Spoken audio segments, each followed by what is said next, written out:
요즘 젊은 세대들은 스마트폰 문화가 널리 퍼져 있습니다. 주로 그걸 가지고 게임도 하고 정보도 찾고 또 여러 가지 다른 사람들과 소통하는 수단으로 삼고 있습니다. 젊은 세대뿐만 아니라 중고등학생, 초등학생, 아니 이제 유치원 다니는 학생들도 스마트폰 가지고 게임을 많이 합니다. 제가 어릴 때는 그런 게임기 같은 것이 없었습니다. 저희는 술래잡기를 하거나 숨바꼭질을 하거나 여러 가지 비석치기라든지 이런 것들을 하면서 놀았습니다. 그 중에서 거의 비용을 들이지 않고 그리고 별로 힘들지 않으면서 재밌게 할 수 있는 게임이 있는데 땅 따먹기입니다. 운동장 바닥에다가 커다랗게 큰 사각형을 그립니다. 그래서 애들이 2명, 3명도 괜찮고 많으면 4명, 5명도 가능합니다. 조그마한 납작한 돌을 주워다가 자기 집을 만든 다음에 거기서 돌을 1번 튀기고 2번 튀기고 3번 만에 돌이 자기 집 안으로 들어와야 됩니다. 그래서 돌이 지나간 그 궤적을 따라서 경계선을 따로 긋습니다. 그럼 그게 자기 집이 되는 거예요. 나중에 그러면 어떻게 됩니까? 다른 친구들하고 만나겠죠? 그러면 다른 친구 집에도 1번, 2번, 3번 해가지고 침범을 해서 남의 땅도 또 빼앗고 따먹습니다. 그거 가지고 많이들 싸웠습니다. 돌을 자기 집에 넣었는데 아슬아슬하게 들어가지 못하고 금에 물렸는데 골인으로 해야 될 건지 말아야 될 건지 그거 가지고 다투기도 하고, 그 다음에 그렇게 성공을 하고 나면은 이 뼘을 가지고 가장자리하고 자기 집 연결하는 이 뼘을 재가지고 그 선을 긋습니다. 그럼 그것도 보너스로 자기 영토가 됩니다. 어린 학생들은 잘 이해가 안 되죠. 궁금하면 제가 이따가 가르쳐 드리겠습니다. 한 뼘이 된다 안 된다 가지고 또 엄청 싸웠습니다. 그러다가 저녁 6시가 되면요, 밥 먹으러 가야 될 시간이 있으면 운동장에 있던 그 자기가 벌어놓은 그 수많은 땅을 발로 다 문대버리고 집에 돌아갑니다. 열심히 피땀 흘려서 얻은 땅이고, 그리고 친구하고 싸워가면서 빼앗은 땅인데 아무 미련 없이 두고 갑니다. 왜냐? 그 땅이 오늘날 이야기하는 것처럼 평당 1,000만 원 하는 그런 부동산이 아닙니다. 자기 게 아니에요. 학교 운동장 땅이에요. 자기가 열심히 땅 따먹기 했는데 다음날 보면은 깨끗하게 바람에 쓸려가고 금도 다 지워지고 없습니다. 영원히 자기 소유가 되는 게 아닙니다. 그 놀이를 하는 그 몇 시간만 잠깐 내 땅이 이렇게 많다, 그런 뿌듯한 마음을 가지고 끝나고 나면은 정말로 허탈합니다. 자기가 수고하여 얻은 그런 땅들이 다 사라져 버리기 때문입니다. 혹시 우리 인생 가운데에서 이런 헛된 것을 추구하고 있지 않는지 여러분 한 번쯤 생각해 볼 필요가 있습니다. 요즘 우리 중고등학생, 젊은 학생들 가운데는 롤플레잉 게임 하는 사람들이 꽤 많습니다. 리니지는 이제 한물 갖고 롤 게임 하는 사람들 있죠? 그래가지고 자기 게임 레벨이, 계급이 어디까지 올라갔느냐, 그거 가지고 자랑합니다. 사회에서 아무도 알아주지 않습니다. 그런데 그 게임 세계 안에서는 자기가 무슨 방어구를 가지고 있고 어떤 공격 무기, 어떤 매직 아이템을 갖고 있느냐, 그거 가지고 또 자랑을 합니다. 페이스북을 통해서 다른 사람들과 소통하는 길이 열리다 보니까 자기 페이스북에 자기가 올린 게시물에 좋아요, 싫어요, 찬성, 반대, 이거에 민감한 사람들이 있습니다. 그래서 어떻게 하면 사람들로부터 관심을 끌 수 있을까 해서 다른 사람들이 흉내낼 수 없는 엽기적인 사진들을 올리는 사람들이 있습니다. 그 중에서는 좀 재밌는 이야기도 있고 혹은 선정적인 내용도 있고 때로는 위험천만한 그런 일들도 있습니다.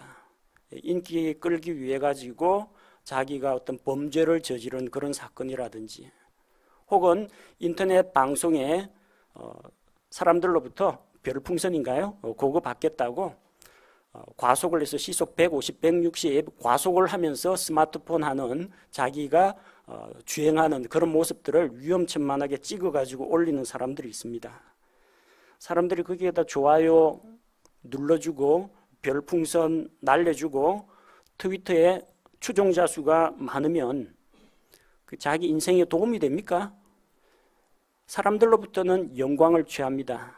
유명세를 탑니다. 물론 그거 가지고 돈 버는 사람도 있습니다. 그런데 흔히들 그런 사람들은 관심병 종자라고 불립니다. 관심병 환자. 다른 사람들로부터 주의나 관심을 끌기 원하고 주목을 받고 그래서 자기를 널리 알리고 그러기를 원하지 실제로는 다른 사람에게 이익을 주는 것이나 혜택을 주는 것이나 덕을 세우는 것이나 자기 인생에 아무런 도움이 되지 않는다는 겁니다. 어떤 사람들은 쓸데없는 허영심으로 값비싼 명품 가방, 옷, 지갑, 벨트를 가지고 자랑하는 사람들도 있습니다. 자기 자신보다도 자기가 소유한 명품을 가지고 자랑하는 사람들이 있습니다. 다 헛된 일입니다. 다른 사람들 앞에 으쓱할지 모르지만 실제로 명품 백이라든지 아니면 일반 백이라든지 물건을 담아서 운반하는 데는 아무런 차이가 없습니다. 다른 사람 시선을 받고 싶은 것이고 다른 사람에게서 인정을 받고 싶은 그런 마음 때문에 하는 겁니다. 미국 대통령 선거 후보로 나온 트럼프 후보 같은 경우에 자기가 돈이 많다는 것을 자랑하고 다닙니다. 선거에서 이기기 위해서는 자기 정치 철학과 자기가 가지고 있는 정책으로 승부를 해야 되는데 자기 돈 많은 거 그리고 여성 팬들에게 인기가 많다는 거 그거 자랑하고 다닙니다. 그리스도인이라고 크게 예외는 아닙니다. 목회자라고 해서 여기서 벗어날 수는 없습니다. 많은 목회자들이 예배당 크기를 자랑합니다. 몇 명이 들어갈 수 있는 몇 층짜리 건물이냐 몇십억짜리 건물이냐 이걸 자랑합니다. 혹은 자기 교회에 모여든 성도들 머리 숫자를 자랑합니다. 몇천 명 모이면 목회 성공이고 몇십 명 모이면 목회 실패한 겁니까? 전혀 그렇지 않습니다. 하나님께서는 성도들 머리 숫자를 가지고 사역의 열매를 평가하지 않으십니다. 교회 헌금이 얼마나 많이 들어오고 재정이 넉넉하냐 부족하냐 그것은 자랑할 만한 일이 아닙니다. 큰 교회 짓고 성도들 많이 모았다고 해서 명품 교회가 되는 게 아닙니다. 올바른 진리의 말씀이 선포가 되고 성도들이 진리 가운데에서 성장하고 교제하는 것이 하나님 보시기에 아름다운 것입니다. 그리스도를 따르는 성도들, 예수 그리스도를 본받는 성도들은 이런 세상의 풍조를 따라가서는 안 됩니다. 헛된 욕심, 헛된 명예, 허영심을 충족시키기 위해서 쓸데없는 일에 자기의 시간과 노력과 관심을 투자해서는 안 된다는 것입니다. 오늘 우리가 읽은 본문 말씀에 3절을 보니까 어떤 일도 다툼이나 헛된 영광으로 하지 말라고 했습니다. 헛된 영광으로 하지 말라고 했습니다. 누구한테 하는 이야기입니까? 빌립보 교회 성도들에게 구원받은 사람들에게 하는 이야기입니다. 그러니까 교회 안에서 일을 하는 데에도 주의 일을 하면서도 헛된 영광을 추구하는 그런 일들이 있을 수 있다는 것을 보여줍니다. 아무도 자기 자신을 하나님 앞에서 자기의 육신적인 것으로 자랑하고 내세워서는 안 됩니다. 사도 바울은 주님을 알기 전에는 자기 자신이 가지고 있는 것들을 자랑했습니다. 뭘 자랑했습니까? 과거에 자기가 가지고 있던 자랑거리. 나는 바리새인 중에 바리새인이요. 우리 아버지도 바리새인이요. 가말리엘 율법학자 밑에서 내가 공부를 했고 로마 시민권을 가지고 있으며 율법의 의로는 흠이 없는 자로다. 내가 베냐민 지파 출신이고 난지 제8일에 할례를 받았다. 전도 유망한 청년입니다. 자기의 육신을 가지고 자랑을 했습니다. 다 쓸데없는 것입니다. 그러면 어디 하나님이 알아주신답니까? 그렇지 않습니다. 과거에는 그것을 자기의 이득으로 여겼습니다. 자랑거리로 여겼습니다. 그러나 그가 예수 그리스도 우리 주를 만난 이후로는 무엇이든지 내게 이득이던 것들을 내가 그리스도를 위하여 손실로 여겼고, 참으로 확실히 모든 것을 손실로 여김은 그리스도 예수 내 주를 아는 지식이 뛰어나기 때문이라고 했습니다. 내가 그분을 위하여 모든 것에 손실을 입고 그것들을 단지 배설물로 여김은 그리스도를 얻고 그분 안에서 발견되기 위해서라고 했습니다. 자기가 가지고 있던 학위, 타이틀, 출신, 이런 자랑거리 모든 것들을 배설물로 여겼다는 겁니다. 보통 하루에 사람이 아침에 일어나서 배설하는 게 약 500g 정도 된다고 합니다. 제가 달아본 건 아닙니다. 그런데 여러분, 화장실에서 변 보고 나서 몸에서 빠져나갔죠. 아이고 아까운 내 500g 하면서 후회해 본 적이 있습니까? 내 뿜고 나서 속이 시원하다고 합니다. 몸에 쌓아두면 독소밖에 되지 않습니다. 몸에 여러 가지 장애를 일으킵니다. 속이 불편하고 가스가 나오고 얼굴이 피부가 거칠어지고 가지고 있어봤자 해만 되는 것입니다. 세상에 속한 자랑거리들, 여러분에게 결코 만족과 이익을 주는 것이 아닙니다. 모든 것을 자기에게 손해를 끼치는 것으로 해로 여겼다고 했습니다. 예수 그리스도라는 그 중요한 가치와 비교하면 날마다 여러분 화장실에서 버리는 그 배설물이나 다름이 없다는 겁니다. 우리 성도들은 헛된 영광, 헛된 야망, 헛된 것들을 추구해서는 안 됩니다. 성경은 사람이 이 땅에서 추구하고 있는 세상적인 것, 육신적인 것들을 가리켜서 헛된 영광이라고 합니다. 베드로전서 1장 24절에서는 모든 육체는 풀과 같고 사람의 모든 영광은 풀의 꽃과 같으니라. 풀은 마르고 그것의 꽃은 떨어진다고 했습니다. 풀의 꽃과 같이 사라지는 것이 사람의 영광입니다. 이스라엘에는 집을 지을 때 그 지붕을 우리처럼 이렇게 경사로 만들거나 기와를 쌓아 올리지 않습니다. 가로막대, 세로막대 교차시킨 다음에 그 위에 나무 잔가지들을 또 올립니다. 그 다음에 풀을 베어가지고 올리고 그 다음에 그 위를 흙으로 바릅니다. 흙도 뭐 정제된 흙이 아니라 그냥 주변에 있는 밭에서 퍼오는 흙으로 다 위를 막습니다. 그러다 보니까 비가 오죠. 비가 오면 지붕에 있는 흙이 물기를 머금습니다. 그리고 거기에서 풀들이 자라요. 그 중에 풀 가운데 또 꽃도 핍니다. 지붕에 풀이 무성하게 자라고 꽃이 피니까 보기 좋을 것 같죠. 태양빛이 쨍쨍 내릴 때면요, 그날 중으로 시들어 버립니다.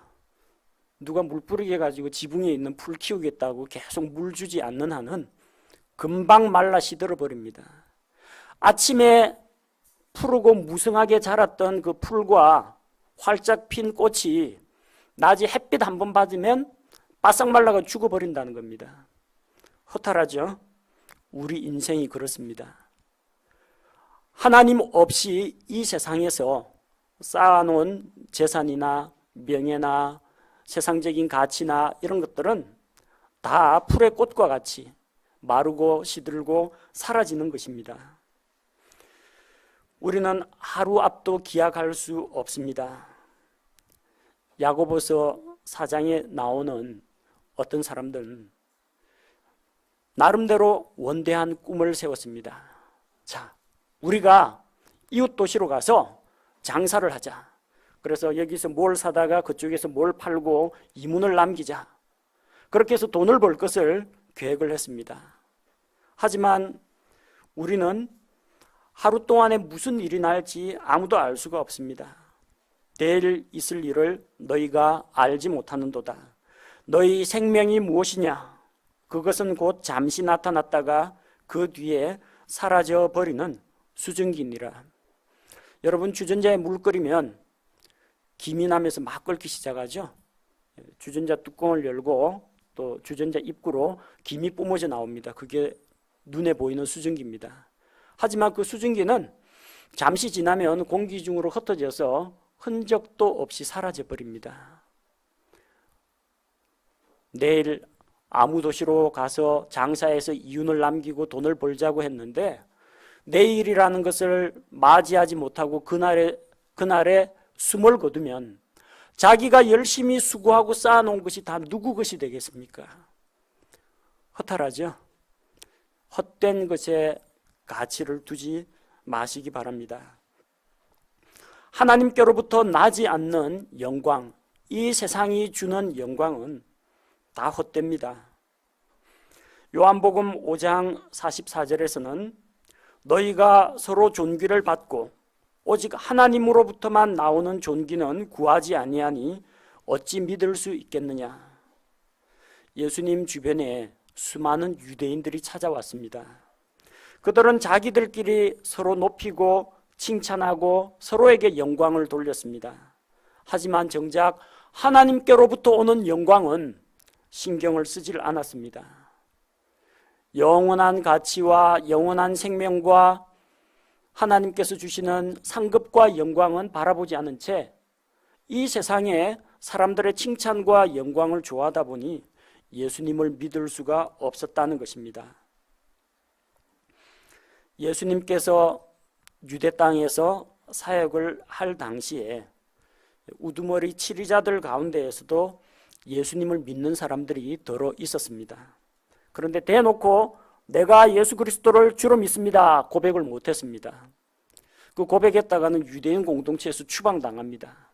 자기가 가지고 있는 유대인 공동체의 치리자, 공회의원 이거 다 내려놔야 됩니다. 그래서 두려워서 아무도 나서지를 않았습니다. 요한복음 12장 42절 43절을 보니까 그럼에도 불구하고 우두머리 치리자들 가운데에서도 많은 사람들이 그분을 믿되 바리새인들로 인해 회당에서 쫓겨날까 염려하여 그분을 시인하지 못하였으니 이는 그들이 사람들의 칭찬을 하나님의 칭찬보다 더 사랑하였기 때문이라고 했습니다. 하나님께서 주시는 존귀와 영광과 칭찬 대신에 사람들로부터 인정받기 원했습니다. 산헤드린 공회 의원입니다. 제가 바리새인 가말리엘 제자입니다. 제가 유대인들의 치리자입니다. 요 타이틀을 놓기가 싫었던 겁니다. 그래서 예수 그리스도를 주로 믿으면서도 예수님을 주님이라고 회중 앞에서 시인을 하지 못했습니다. 쫓겨날까 봐 두려웠기 때문에. 사람의 영광을 취하는 자는 하나님의 영광을 드러낼 수가 없다는 것입니다. 여기 있는 학생 여러분, 여러분이 부모님에게 아무리 많이 칭찬을 들어도 하나님이 인정하지 않는 그런 내용이라면 잠깐입니다. 그 칭찬과 영광은 잠깐입니다.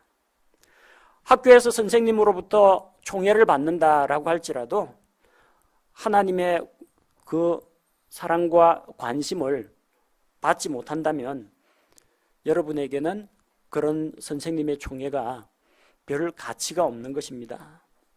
직장 다니시는 분들, 직장 상사에게 자기 능력을 인정받는 거 좋은 일입니다. 그런데 그게 하나님 앞에 칭찬받을 일이 아니라면요, 직장 안에서만 영광을 받지 저 하늘에 가서도 그 영광을 받아 누리지는 못합니다. 우리 교회 성도들 가운데에서 다른 성도들로부터 혹은 목회자로부터 칭찬받고 인정받는 분 많이 있습니다. 그러나 만약에 그 칭찬이 하나님께로부터 난 칭찬이 아니라면 그거 역시 다 헛되다는 것입니다. 사람이 나를 알아주느냐 알아주지 않느냐, 그보다 더 중요한 것은 이 영광과 칭찬이 하나님께 속한 것인지 아닌지 잘 분별해야 합니다.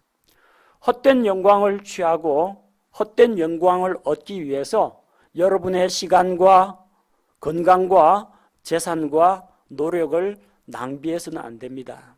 나중에 헛된 영광을 취하다가 결국은 죄의 길로 들어서기 때문입니다. 이 세상에서 최초의 범죄는 이 땅에서가 아니라 하늘에서 이루어졌습니다. 셋째 하늘에서 하나님께서 창조하신 창조물 가운데에서 가장 지혜롭고 영광스럽고 아름다운 존재가 있었습니다. 그 존재가 그룹들 가운데에서 루시퍼라고 하는 그룹이었습니다. 그런데 그 루시퍼가 결국은 하나님을 대적하고 반역을 일으키고 타락을 했습니다. 그 타락하게 된 이유가 무엇인지 아십니까? 헛된 영광을 취했기 때문입니다. 그의 본분은 하나님의 왕좌를 수호하면서 하나님의 왕좌를 덮는 그룹이었습니다. 하나님께 찬양과 영광을 돌리면서 주를 영화롭게 하는 게 그의 본분이었습니다. 그러나 그는 마음속에 교만한 생각이 들었습니다. 이사야 14장 13절 14절에 보면은 루시퍼가 어떤 것을 획책했는지 보여줍니다. 내가 내 마음속으로 이르기를 내가 하늘로 올라가 내가 하나님의 별들 위로 내 왕좌를 높이리라. 또 내가 북쪽의 연면들에 있는 회중의 산 위에 앉으리라. 내가 구름들이 있는 높은 곳 위로 올라가 내가 지극히 높으신 이와 같이 되리라 하였도다. 그는 자기의 왕좌를 높이고자 했습니다. 그리고 지극히 높으신 하나님과 자기가 견주어서 그분과 같이 되기를 원했습니다. 그가 취해서는 안 되는 영광입니다. 하나님께서 그에게 주신 영광이 아니라 하나님의 영광을 가로채려고 했던 것입니다. 그 헛된 것을 추구하고 하늘에서 정권을 잡아보겠다고 반역을 일으켰다가 결국은 하늘에서 쫓겨났습니다. 결국은 맨 밑바닥으로 떨어지게 됩니다. 마지막에는 꺼지지 않는 불호수에 들어가게 됩니다. 헛된 영광을 구하는 그 결말은 죄로 나타나게 되고 그 죄의 결국은 사망으로 결론이 나게 됩니다. 아담과 이브가 왜 범죄를 했습니까? 뱀의 유혹에 넘어갔습니다. 뱀이 무엇을 가지고 유혹했습니까? 창세기 3장 5절에 보니까 너희가 그것을 먹는 날에 너희 눈이 열리고 너희가 신들과 같이 되어 선악을 알 줄을 하나님이 아시느니라 하니라. 신들과 같이 된다는 말에 혹해서 넘어갔습니다. 더 높은 존재, 더 영광스러운 존재가 될 수 있다고 생각했습니다. 하나님께서 그들을 아름답게 창조하시고 지혜롭게 창조하시고 그들에게 영광을 주셨습니다. 땅을 다스리는 권세, 땅에 있는 모든 생물들을 다스릴 수 있는 그런 권세를 주었습니다. 하지만 그걸로 만족하지 않았습니다. 신들과 같이 될 수 있다는 말을 듣고 귀가 솔깃했습니다. 높아지고자 하는 마음, 헛된 영광을 취하다가 결국은 죄를 지었고 마침내 온 인류를 죄의 구렁텅이로 몰아넣게 된 것입니다. 헛된 영광은 세상으로부터 오는 것입니다. 요한일서 2장 16절에서 세상에 있는 모든 것, 즉 육신의 정욕과 안목의 정욕과 인생의 자랑은 아버지에게서 나지 아니하고 세상에서 난다고 했습니다.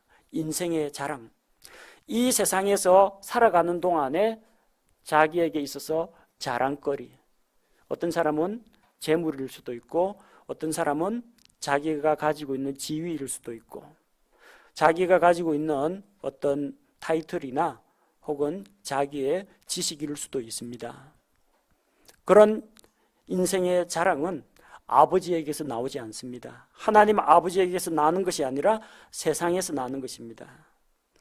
헛된 영광을 구하지 말아야 합니다. 그건 세상에 속한 것이요 세상이 우리에게 주는 것입니다. 헛된 영광을 취하는 것은 악한 것입니다. 야고보서 4장 15절 16절에 그런 까닭에 너희가 마땅히 말하기를 주께서 원하시면 우리가 살며 이것이나 저것을 하리라 하여야 하나 이제 너희가 스스로 자랑하는 것을 기뻐하나니 그러한 기쁨은 다 악한 것이니라. 스스로 자랑하는 것, 스스로를 영화롭게 하는 것, 이런 것은 다 악한 것이라고 했습니다. 따라서 우리는 이런 헛된 영광을 추구하지 말아야 합니다. 헛된 영광을 추구하다가 하나님의 징계를 받아서 죽임당한 사람도 있습니다. 헤롯 아그리파 1세는 역사상으로 남아있는 명연설가였습니다. 이 사람은 목소리가 아주 웅장하고 설득력이 있고 그리고 논리, 언변이 참 좋았다고 역사가가 기록하고 있습니다. 그 사람이 사도행전 12장에 등장합니다. 헤롯 아그리파 1세입니다. 그래서 그가 두로와 시돈 사람들을 모아놓고 일장 연설을 했습니다. 번쩍이는 왕복을 입고 우렁찬 목소리로 수많은 청중을 압도하는 명연설을 하자 사람들이 뭐라고 했습니까? 이것은 신의 음성이요 사람의 음성이 아니다 하면서 열광했습니다. 막 박수치고 난리가 났습니다. 그런데 그 사람들의 칭찬을 듣고 헤롯은 기분이 좋아졌습니다. 으쓱했습니다. 뿌듯했습니다. 그 영광을 하나님께 돌리지 않았기 때문에 주의 천사가 그를 쳐서 그가 벌레들에게 먹혀서 숨을 거두었습니다.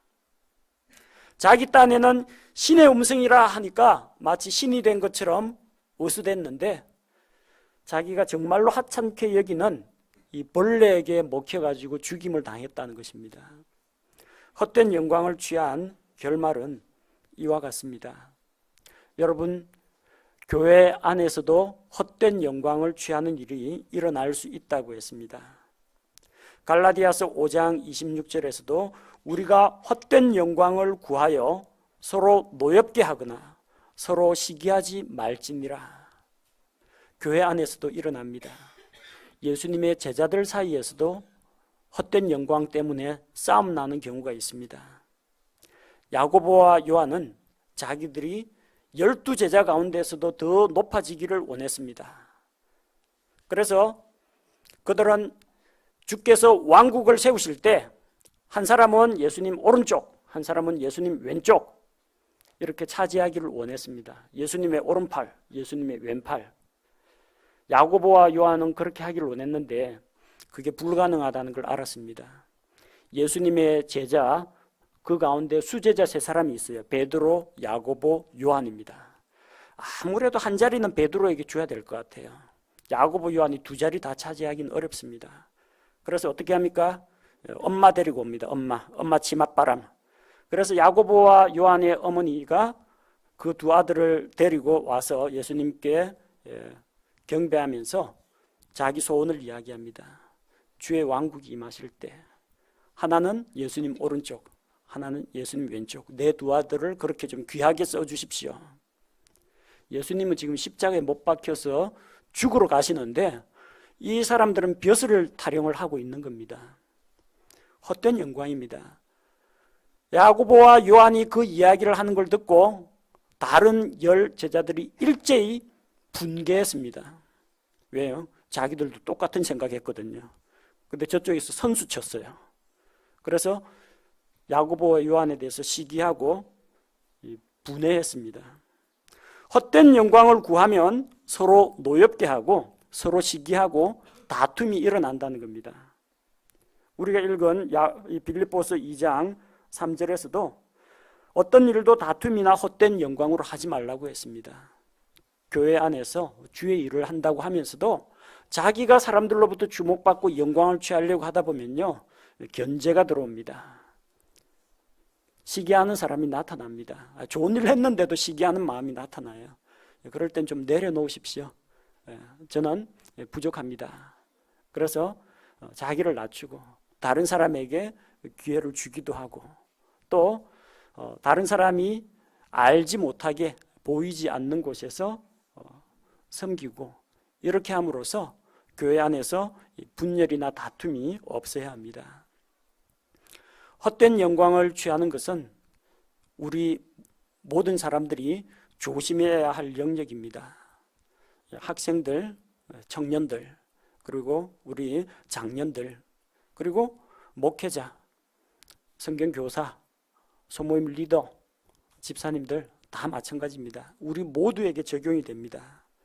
그래서 우리 삶에서 구체적으로 적용할 바들을 한 번씩 짚어보고자 합니다. 여러분 가정에서 아마도 가정에서 가장 크게 관심을 쏟는 부분이 자녀들 교육 문제라고 생각합니다. 학교에서 좋은 성적 받으면은 온 식구들이 기뻐합니다. 근데 성적이 낮으면은 부모님들이 또 실망을 합니다.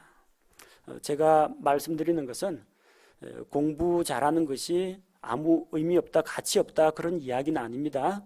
열심히 공부하고 좋은 성적을 얻는 것은 중요한 부분입니다. 열심히 공부하십시오. 그러나 제가 말씀드리는 것은 우선순위에 대한 이야기입니다. 우선순위가 뒤바뀌면 곤란합니다. 하나님보다도 믿음 생활보다도 공부가 우선이 되면은 안 된다는 이야기입니다. 지나갔으니까 지금 6월 달이죠. 지난 4월 달 중간고사 기간에 중고등부 학생들이 대거 시험 공부한다고 빠졌어요. 정작 고등학교 3학년은 고3은 나와가지고 예배드리고 학생회 모임 다 했었는데, 그리고 시험 기간이 정말 월요일로 코앞에 닥쳐와가지고 일단 교회 와서 예배드리고 학생회 성경 공부 마치고 쉬는 시간에 침교실에서 공부하는 학생들도 있었습니다. 근데 아예 짐 싸가지고 도서관 간다고 안 나오는 학생들도 있었어요. 하나님께 드리는 예배 빼먹고 좋은 성적 얻었습니까? 좋은 성적 얻었어요? 성적 도대체 몇 점이나 올렸습니까? 그리고 그렇게 올렸다 치더라도 하나님을 소홀히 하고 얻은 그 좋은 성적이 과연 여러분에게 기쁨과 만족을 줄 수가 있느냐는 겁니다. 우선순위가 잘못된 겁니다. 그리고 학생들도 마찬가지겠지만 옆에서 자녀들을 돌보고 붙잡아주는 부모님의 역할이 중요합니다. 바로 잡아주지 않는 부모가 더 문제입니다. 자녀들이 전교 1, 2등 차지하면 기쁘죠. 자랑거리가 되죠. 축하해 줄 일입니다. 저는 그걸 나무라는 게 아닙니다. 그런데 문제는 그런 기쁨은 잠깐이라는 겁니다. 그리고 그 좋은 성적을 가지고 우리가 하늘나라에 갈 수가 없다는 겁니다. 좋은 성적 받아서 하늘나라 가는 거 아닙니다. 또 좋은 성적 받았다고 해서 하나님 앞에서 그리스도의 심판석 앞에서 상급 받는 건 아니라는 겁니다. 여기 계신 분들 가운데서 아마 전교 1등 해보신 분들 많이 계실 줄로 압니다. 저도 해봤습니다. 수석 졸업이라는 것도 해봤습니다. 대표로 앞에 나가서 상장 받아봤습니다. 근데 그 영광은 지금은 생각도 안 납니다. 잠깐입니다. 시간 지나면 다 흘러가 버립니다. 그리고 그게 결코 좋은 게 아니더라고요. 전교 1등 한 번 하니까 그 다음부터 부모님과 선생님의 기대가 딱 쟤는 1등을 해야 되는데 왜 이번에는 3등을 했느냐. 엄청난 스트레스에 시달렸습니다. 그 성적 유지하려면 누군가가 나보다 더 잘하고 좋은 성적을 내면은 되게 신경 쓰입니다. 전교 석차 떨어지면요 스스로 좌절감을 맛봅니다. 기대와 압박에 시달리게 됩니다. 그걸 꼭 좋다고 이야기할 수는 없습니다. 공부 때문에 하나님을 뒷전으로 하고 헛된 영광, 이걸 추구해서는 안 된다는 겁니다. 잠언 29장 15절에서 제 멋대로 버려둔 자식은 자기 어머니에게 수치를 가져온다고 했습니다. 자녀를 교육할 때 우리의 초점은 우수한 성적을 거두는 학생이 아니라 하나님을 두려워하고 하나님을 사랑하는 자녀로 키워야 됩니다. 그리스도의 심판석 앞에서 여러분이 무엇을 자랑해야 되겠습니까? 내가 주의 진리로 자녀들을 양육했습니다. 내가 다른 어떤 것보다도 하나님께 예배드리고 주의 말씀에 순종하는 데 우선순위를 두었습니다. 이렇게 회개 보고가 나와야 되는데 저는 살아있을 때 이렇게 자녀 교육을 잘해가지고 전교 1등도 했고 유명 대학에도 보냈고 이런 걸 자랑해서는 상급이 없다라는 겁니다. 그런 자랑거리는 나중에 전부 다 불에 타서 없어진다는 것입니다. 학생들은 학생들 입장에서, 부모님들은 부모의 입장에서 새겨 들으시기 바랍니다. 헛된 영광을 바라지 마십시오. 먼저 하나님께 영광이 되는 것을 우선하고 그 다음에 주님께서 각자에게 맡기신 역할, 사명, 자기의 본분을 다하는 것이 순서라는 겁니다. 직장생활 마찬가지입니다. 직장에서 생활하시는 분들 사회에서 인정받고 성공해야 됩니다.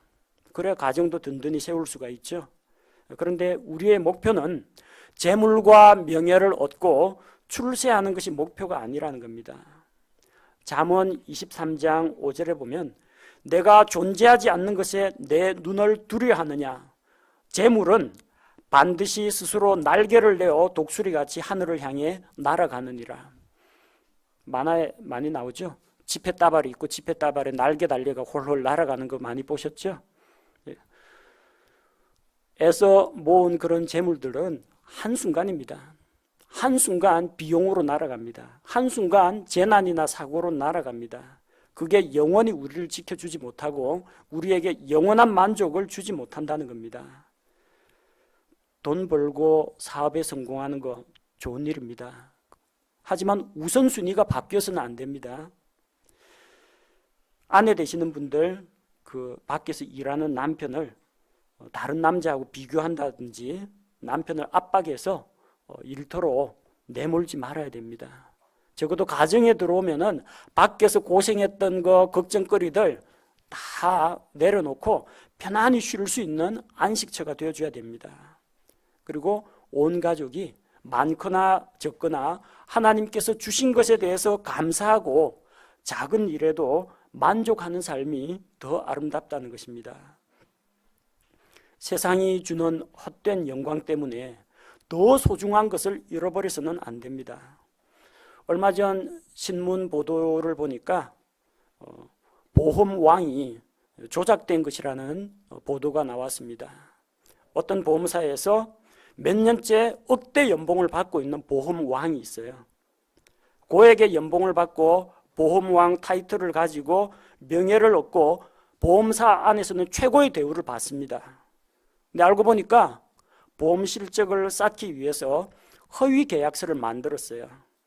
그리고 보험료를 자기가 대신 납부해 줬습니다.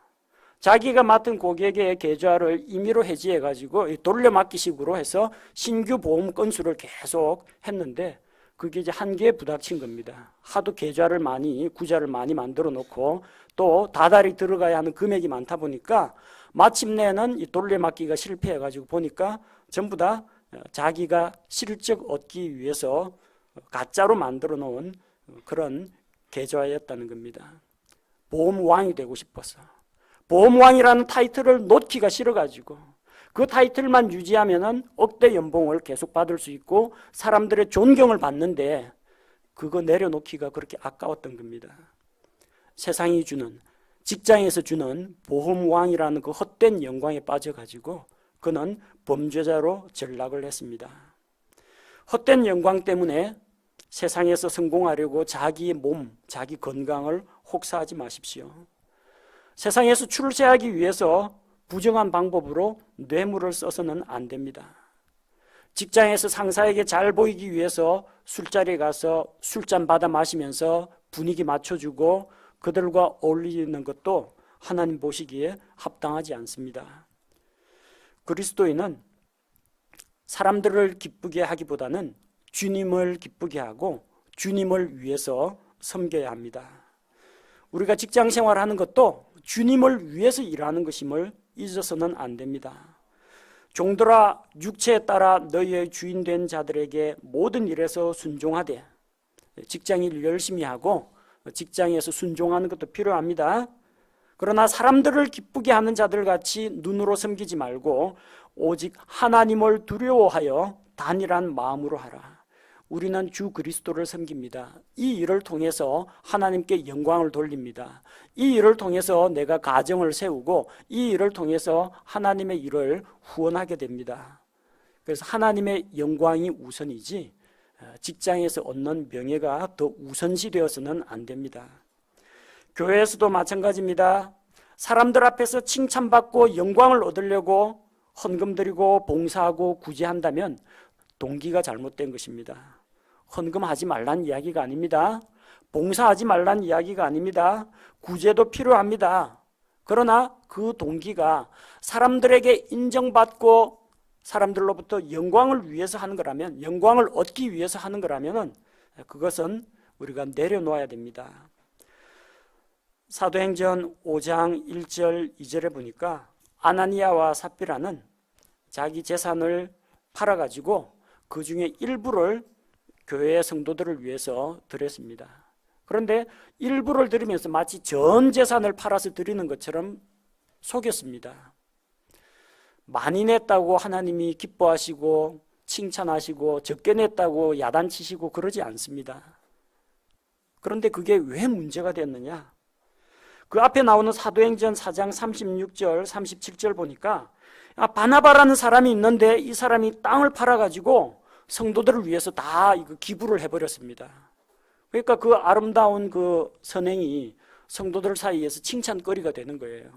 자기도 그거 좀 받아보고 싶다는 겁니다. 근데 다 바치자니까 아깝고 어쨌든 칭찬은 받고 싶고 팔아서 일부는 감춰두고 일부만 드리면서 전부를 드리는 것처럼 속였던 것입니다. 그가 드리는 목적은 성도들의 필요를 위해서 공급한 게 아니었습니다. 바나바처럼 나도 성도들에게 좀 인정받고 칭찬 좀 받아보자라는 헛된 영광으로 드렸기 때문에 결국은 거짓말을 하게 되었고 거짓말의 대가로 그는 죽임을 당했습니다. 복음전도 좋은 일입니다. 어떻게 해서든지 그리스도가 선포되는 것은 좋은 일입니다. 그런데 똑같이 복음 전도를 하더라도 시기와 다툼으로 하지 말고 좋은 동기로 해야 됩니다. 사도 바울이 옥에 갇혔습니다. 옥에 갇혀서 에베소서, 빌립보서, 골로새서, 빌레몬서를 기록했습니다. 근데 빌립보서에 어떤 이야기가 나오느냐? 빌립보서 1장 15절 16절을 보니까 참으로 어떤 이들은 심지어 시기와 다툼으로 그리스도를 선포하고 또한 어떤 이들은 선한 뜻으로 하나니 저들은 내가 결박당한 일에 고통을 더할 줄로 생각하여 성실하지 않게 다툼으로 그리스도를 선포하니. 무슨 이야기냐면 이 사도 바울이라고 하는 넘을 수 없는 벽이 있습니다. 예수 그리스도의 사도요, 수많은 표적들을 행했고 소아시아 일대를 다 다니면서 복음을 전하는 복음 전도자입니다. 구약 성경에 대한 엄청난 지식을 가지고 어디 나가서 하나님의 말씀으로 이야기를 하면은 유대인들이 다 설득되고 넘어갑니다. 예수 그리스도의 복음의 진리를 선포할 때 수많은 사람들이 믿고 돌아왔습니다. 그런데 이 바울을 시기하는 사역자들이 있었다는 이야기입니다. 근데 바울이 옥에 갇혔어요. 기회는 왔다. 사도 바울은 옥에 갇혀 있으니까 꼼짝 못한다. 당분간 전도 못한다. 이때 내가 치고 나가야 된다. 시기와 다툼으로 복음을 전했습니다. 기가 막힌 일이죠. 복음을 전하는 것은 주님의 명령에 순종해서 죽어가는 혼들을 불쌍히 여기는 마음으로 전해야 되는데 이 시기하는 마음으로 전하는 자들이 있다는 겁니다. 그러면서 그들은 속으로 어떤 생각을 했느냐? 저들은 내가 결박당한 일에 고통을 더할 줄로 생각하고 내가 복음을 전해서 교회를 크게 일으키고 수많은 열매를 얻으면 사도 바울은 감옥에서 배가 아파하겠지. 이런 어린아이 같은 생각을 가지고 복음 전하는 자들이 있었다는 겁니다. 근데도 이 사람 좋은 바울은 허허 하면서 그냥 받아 넘깁니다. 뭐 이래 됐건 저래 됐건 엎어치건 매치건 어쨌든 그리스도의 복음이 선포되면 나는 그걸로 기뻐하겠다. 복음이 선포된다는 건 좋은 겁니다. 바울은 그렇게 그들에 대해서 용납하고 받아줬습니다. 나중에 그리스도의 심판석 앞에 가서 주님 앞에 회개 보고할 때 숨기면 안 됩니다. 너 왜 그때 열심히 갑자기 피를 받아가지고 전도에 꽂혀가 열심히 전도했느냐. 거짓말하면 안 됩니다. 그게 실은요.